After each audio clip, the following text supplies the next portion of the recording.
उठाया अपने मुंह में धर लिया। माने भगवान मिट्टी नहीं खा रहे थे, उस ब्रज रज की महिमा को बता रहे थे कि ऐसो स्वाद नाय माखन में, ना मिश्री मेवा दाखन में, जो रस है ब्रज रज चाखन में। यानी मुक्ति की युक्ति बताई कि भैया यदि कोई स्वाद है तो संसार की किसी वस्तु में नहीं है, जो स्वाद ब्रज रज में है। यहाँ का स्वाद तो मीठा लगने के बाद पेट में गया ना सब गड़बड़ हो जाएगा, लेकिन ब्रज रज का स्वाद दिखता नहीं है, लेकिन उसके अंदर महत्व में छुपा हुआ है। अगर गई ना तो कल्याण कर देगा। आज प्रभु ने अपने भक्तों को मुक्ति की राह बता दी कि भैया ब्रज रज का बड़ा महत्व है, इसी से तुम्हारी मुक्ति, इसी से तुम्हारी भक्ति होगी। इसलिए आप देखते होंगे ब्रज मंडल में सब लोग ब्रज 84 कोस की पैदल यात्रा कर रहे हैं, गोवर्धन जा रहे हैं, क्योंकि उस रज की ही तो महत्वता है। उसके स्पर्श से, स्पर्श करने मात्र से जीवन के बड़े बड़े पातक पाप आदि कट जाते हैं। कभी कभी मैंने लोगों को सुनते देखा है, कई लोग कहते हैं कि ये जो कथाओं के माध्यम से नृत्य कराते हैं ये केवल मनोरंजन है,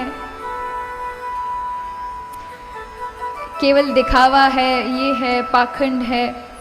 मैं आपको बता दूं जिससे आपके मन में ऐसी भ्रांति ना रहे, नृत्य करना भी भगवान की भक्ति का एक अंग है।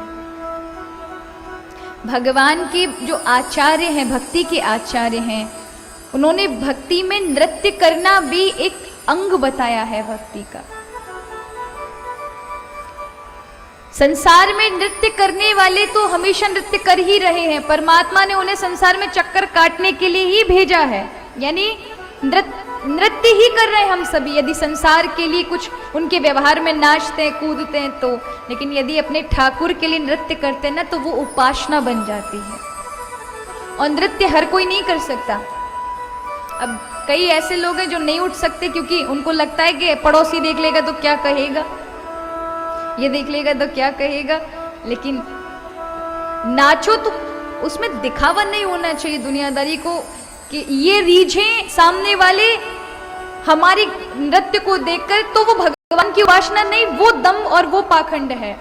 लेकिन केवल और केवल नृत्य में भगवत प्रेम छुपा हुआ है। प्रभु के लिए कदम अपने आप झूम गए, हाथ अपने आप खड़े हो गए, तो ये सबसे बड़ा ऊंचा स्तर है नृत्य का।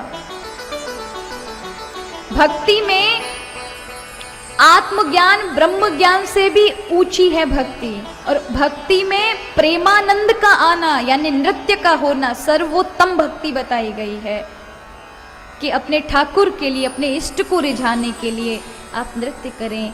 नारद जी नृत्य करते हैं, स्वयं भक्ति महारानी जिनकी कृपा से भगवान मिलते हैं वो नृत्य करते हैं, और इसका प्रमाण भागवत जी में है, धन्यम वृंदावनम तेन भक्तिर नृत्यति यत्र च। धन्य है वो वृंदावन धाम जहाँ नित्य प्रति भक्ति सबके हृदय में नृत्य करती रहती है। प्रहलाद जब करताल उठाते हैं, नरसिंह भगवान का स्मरण करके नृत्य करने लगते हैं।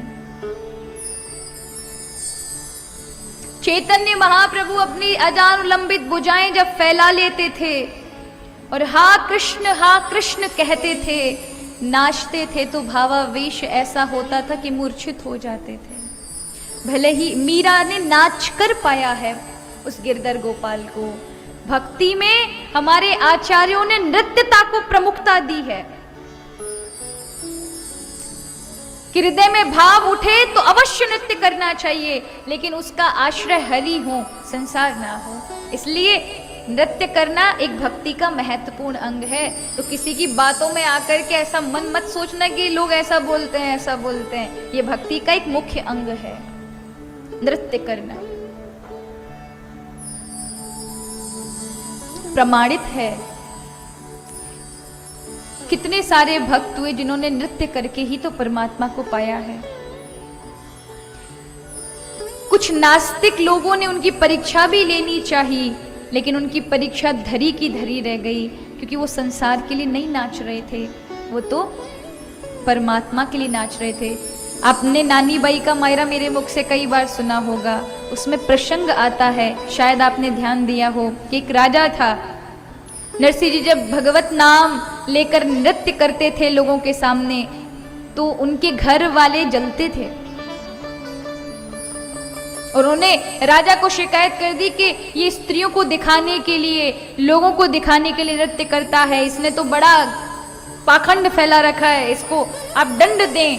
तो उस राजा ने नरसिंह जी को बुलाकर कहा, तुम बड़े भक्त बनते हो, तुम कहते हो कि तुम्हारे 24 घंटे नृत्य में भगवान की उपस्थिति होती है, यह भगवान की प्रतिमा है, इसके गले में माला डली हुई है, कितना नृत्य करना है करते रहो, यदि 24 घंटे में ये तुम्हारे गले में नहीं आई अपने आप, तो तुम्हें फांसी की सजा दी जाएगी। भक्तराज की ऐसी परीक्षा ले ली गई। सुबह से शाम होने को आई, नृत्य करते रहे, पैर थक गए, लोग तालियां पीट पीट के मजाक बना बना कर चले गए। रात्रि होने को आई, अब बस कुछ देर बाद 24 घंटे पूरे होने वाले हैं। राजा भी शयन से बाहर आ गया। सब दोबारा से आकर सभा में, नरसिंह जी अभी भी नृत्य कर रहे हैं, हे ठाकुर, हे गिरधर गोपाल, मुझे तो आपका ही आसरा है, मैं दुनिया के लिए दिखाने के लिए नहीं नाचता। प्रभु तो आ जाते, लेकिन नरसिंह जी को जो एक केदारा, एक कागज दिया था कि इस कागज में जो राग मैंने लिखे, इन शब्दों को तुम दोहरा लोगे, मैं कहीं भी होऊंगा आ जाऊंगा। लेकिन नरसिंह जी ने वो कागज कहीं गिरवी रख दिया था, इसलिए गा नहीं पा रहे थे। चाहते तो हम जैसे होते तो कोई बात नहीं, हमको तो याद है, हम तो अभी भी गा देंगे, रखा है तो रखा रहने दो किसी के पास,